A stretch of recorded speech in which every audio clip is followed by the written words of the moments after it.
Hello guys, आज हम करेंगे क्लास 12 बिजनेस स्टडीज़ का चैप्टर 5 ऑर्गेनाइजिंग का नेक्स्ट टॉपिक। और ये लास्ट टॉपिक भी है इस चैप्टर का। अभी तक अगर आपने मेरा चैनल सब्सक्राइब नहीं किया है तो प्लीज़ जाकर सब्सक्राइब कर दें। बेल आइकन को क्लिक करना ना भूलें कि आपको आने वाली न्यू वीडियो की नोटिफिकेशन टाइम पर मिल जाए, और वीडियो को लाइक और शेयर करना भी ना भूलें। चलिए आइए स्टार्ट करते हैं चैप्टर। जो हमारा लास्ट टॉपिक है वो है डिसेंट्रलाइजेशन। डिसेंट्रलाइजेशन से पहले इसके अंदर दो टर्म्स आती हैं मेनली। पहला होता है सेंट्रलाइजेशन, देन होता है डिसेंट्रलाइजेशन। पहले हम पढ़ेंगे सेंट्रलाइजेशन। सेंट्रलाइजेशन का क्या मतलब है, एक सिंपल सा टर्म है। उसमें ये है कि जो सेंट्रलाइज यानी जो भी पावर है, जो भी अथॉरिटी है डिसीजन मेकिंग की, वो किसी एक ही लेवल पर होती है, एक ही लेवल या एक ही पर्सन के हाथ में होती है। यानी जो हायर मैनेजमेंट वाला लेवल है उसके पास ही होगी, वो डेलीगेट नहीं करते हैं उस अथॉरिटी को। ठीक है। अब डिसेंट्रलाइजेशन के अंदर क्या होता है, मेनली सेंट्रलाइजेशन के अंदर क्या हुआ, जो पावर है वो किसके हाथ में है, सिर्फ वन हैंड। ठीक है। इसके अंदर जो पावर है उसका क्या हो जाता है, डिवीजन हो जाता है, सेंट्रलाइज्ड हो जाती हैं, बहुत सारे हाथों में चली जाती हैं। ठीक है।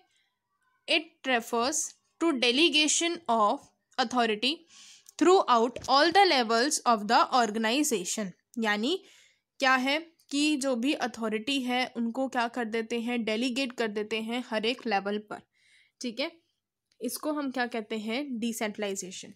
मीन्स देखिए, टॉप लेवल मैनेजमेंट सारी अथॉरिटी किनको दे देता है, मिडल लेवल को। फिर मिडल लेवल किनको दे देता है, लोअर लेवल वालों को।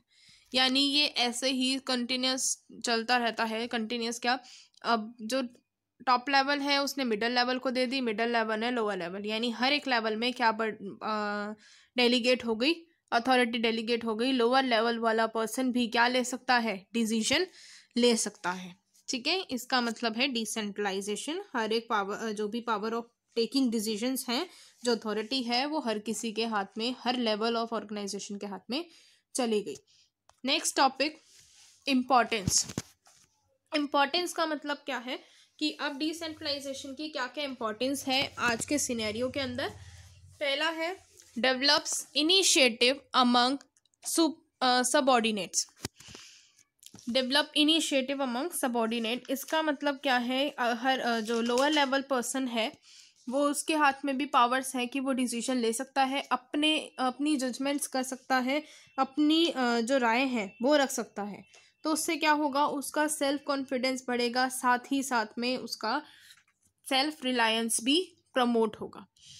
ठीक है। नेक्स्ट पॉइंट है develops managerial talent for the future. यानी फ्यूचर के लिए मैनेजरियल टैलेंट आ जाता है। अब जो मिडल लेवल मैनेजमेंट है, अब धीरे धीरे जब उनकी प्रमोशंस वगैरह होती हैं तो उनकी प्रमोशंस के टाइम पर उनके पास एक अच्छा टैलेंट हो जाता है, मैनेजरियल टैलेंट बन जाता है उनका। अगर वो उस चीज़ को मैनेज करने के लिए डिसीजन लेते हैं, नए नए इनोवेशंस लेकर आते हैं, नए अच्छी थिंकिंग होती है, तो वो क्या हो जाते हैं, उनको प्रमोशन के लिए वो बिल्कुल सक्सेसफुल हो जाते हैं। उनकी जो एजुकेशन है वो भी इंक्रीज़ हो जाती है, और क्या होता है कि उनकी एफिशिएंसी भी इंक्रीज़ हो जाती है। तो इनसे उनका जो मैनेजरियल टैलेंट है वो भी डेवलप होता है, साथ ही साथ उनके अंदर लीडरशिप क्वालिटीज़ भी डेवलप हो जाती हैं। ठीक है। फिर नेक्स्ट है क्विक डिसीजन मेकिंग।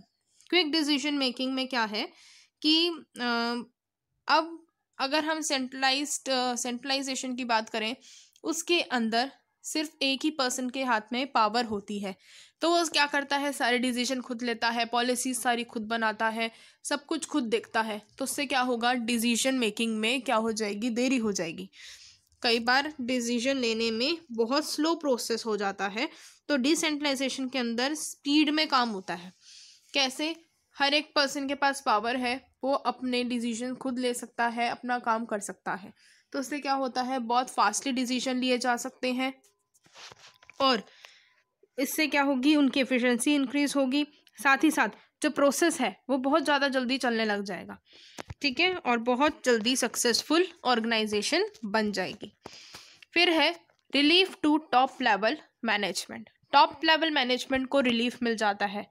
रिलीफ मिल जाने का मतलब है कि जब पावर हमने डिसेंट्रलाइज्ड कर दी, सबको पावर्स बांट दी, तो टॉप लेवल मैनेजमेंट के पास जो पावर्स हैं वो उसका अच्छे से यूज़ करेगा, वो नई नई पॉलिसी बनाने में उसको अप्लाई करेगा, क्योंकि उसके पास बहुत सारा टाइम है। अब वो फ्री है, उसको पता है कि ये काम ये पर्सन्स उसके कर रहे हैं ऑर्गेनाइजेशन के अंदर, तो वो क्या हो जाएगा, फ्री हो जाएगा, उसके पास टाइम रहेगा, वो नई नई पॉलिसीज़ बनाएगा।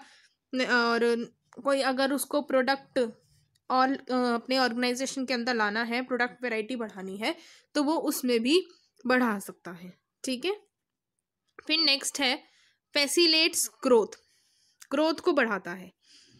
अब लोअर लेवल मैनेजमेंट है और हमारे जो डिपार्टमेंट्स हैं उनमें सबके पास पावर है डिसीजन मेक करने की। ठीक है, तो उनके बीच में क्या हो जाता है, कंपटीशन बढ़ जाता है। अलग अलग डिपार्टमेंट है, सबके पास पावर है, तो कंपटीशन एक दूसरे से बढ़ जाएगा। वो उनको कम्पीट के लिए क्या करेंगे, अपना प्रोडक्टिविटी जो लेवल है उसको इंक्रीज़ करेंगे, अपनी एफिशिएंसी को इंक्रीज़ करेंगे, जिसकी वजह से जो ग्रोथ है वो अपने आप होती रहेगी। ठीक है, फिर नेक्स्ट है बेटर कंट्रोल। बेटर कंट्रोल में अलग अलग डिपार्टमेंट बनाए गए हैं, हमें सबका पता है कि किसको कितनी अथॉरिटी दी गई है, कौन किस चीज़ के लिए रिस्पॉन्सिबल है और कौन किस चीज़ के लिए आंसरेबल है। ठीक है, तो इससे क्या होता है, बेटर कंट्रोल बना रहता है ऑर्गेनाइजेशन के अंदर। अलग अलग डिपार्टमेंट्स के अंदर हम अलग अलग तरह से उनको क्या कर देते हैं, अथॉरिटी प्रोवाइड करते हैं। अब इसके अंदर इन दोनों के कंपैरेटिव व्यू आता है, यानी डिफरेंस आता है। वो डिफरेंस क्या है, पहला डेलीगेशन देन डिसेंट्रलाइजेशन। इन दोनों के मेन डिफरेंसेस क्या हैं, नेचर के बेसिस पर जो डेलीगेशन है वो कंपलसरी एक्ट है, इसको करना ज़रूरी होता है ऑर्गेनाइजेशन के अंदर, क्योंकि एक ही इंडिविजुअल सारे काम नहीं कर सकता। ऐसे ही डिसेंट्रलाइजेशन जो है वो ऑप्शनल है। ठीक है, फिर है फ्रीडम ऑफ एक्शन। जो डेलीगेशन है उसका ज़्यादा कंट्रोल होता है, क्योंकि वो सुपीरियर के हाथ में ज़्यादा पावर होती है, और लेस कंट्रोल होता है, यानी लेस फ्रीडम जो है उनको मिलती है जो डिसीजन लेते हैं। यानी मोर फ्रीडम और मोर कंट्रोल किसके हाथ में रहेगा, सुपीरियर, और सबॉर्डिनेट के हाथ में लेस फ्रीडम होगी। ठीक है, डेलीगेशन के अंदर। देन डिसेंट्रलाइजेशन के अंदर क्या होगा, जो सीनियर है उनके हाथ में लेस कंट्रोल होगा और जो सबॉर्डिनेट्स हैं उनके हाथ में ग्रेटर फ्रीडम होगी। ठीक है, फिर है स्टेटस की बात। तो जो डेलीगेशन है वो शेयर टास्क प्रोसेस को फॉलो करता है, और जो डिसेंट्रलाइजेशन है वो पॉलिसी उसका रिजल्ट किससे आता है, जो भी पॉलिसीज़ बनाई जाती हैं टॉप लेवल मैनेजमेंट के द्वारा। फिर स्कोप, जो डेलीगेशन है उसका जो स्कोप है वो बहुत नैरो स्कोप है, ये सुपीरियर तक ही लिमिटेड है, और किस तक लिमिटेड है, उसके इमीडिएट सबॉर्डिनेट, यानी जो सुपीरियर है उसने जिस एक दो पर्सन को पावर्स दी हैं वहीं तक ही लिमिटेड है। लेकिन जो डिसेंट्रलाइजेशन है वो बहुत बड़ा स्कोप है, वाइड स्कोप है, जो कि हर लेवल पर क्या किया गया है, डेलीगेशन की गई है अथॉरिटी की। लोवेस्ट लेवल ऑफ मैनेजमेंट के पास भी क्या है, अथॉरिटी है। फिर नेक्स्ट है पर्पस। पर्पस में क्या है, जो डेलीगेशन है वो मैनेजर का जो बर्डन है वो कम कर देता है। ठीक है, थोड़ा सा जो बर्डन है वो कम हो जाता है। डिसेंट्रलाइजेशन के अंदर जो इसका पर्पस क्या होता है कि सबॉर्डिनेट को भी ऑर्गेनाइजेशन के अंदर उतनी अथॉरिटी दी जाए, उनका रोल इंक्रीज किया जाए, और डेलीगेशन का सिर्फ ये होता है कि जो उनका बर्डन है वो बस कम हो जाए। मेनली डिसेंट्रलाइजेशन मीन सबॉर्डिनेट्स का फ्यूचर में जो कैपेबिलिटी है वो भी बढ़ाने के लिए ज़्यादा फोकस किया जाता है। ठीक है, ये था हमारा चैप्टर आज का। आज यहाँ पर जो है लास्ट टॉपिक था, जो आज ये चैप्टर कंप्लीट हो चुका है। इसमें मैंने पहले भी बताया था कि फॉर्मल एंड इनफॉर्मल ऑर्गेनाइजेशन वाला जो टॉपिक है वो इस बार के पेपर में नहीं आएगा, वो टॉपिक इस बार के एग्ज़ाम्स में से डिलीट हो चुका है। और अगर आपकी कोई भी क्वेरीज हैं तो कमेंट सेक्शन में बता दीजिएगा। And bye.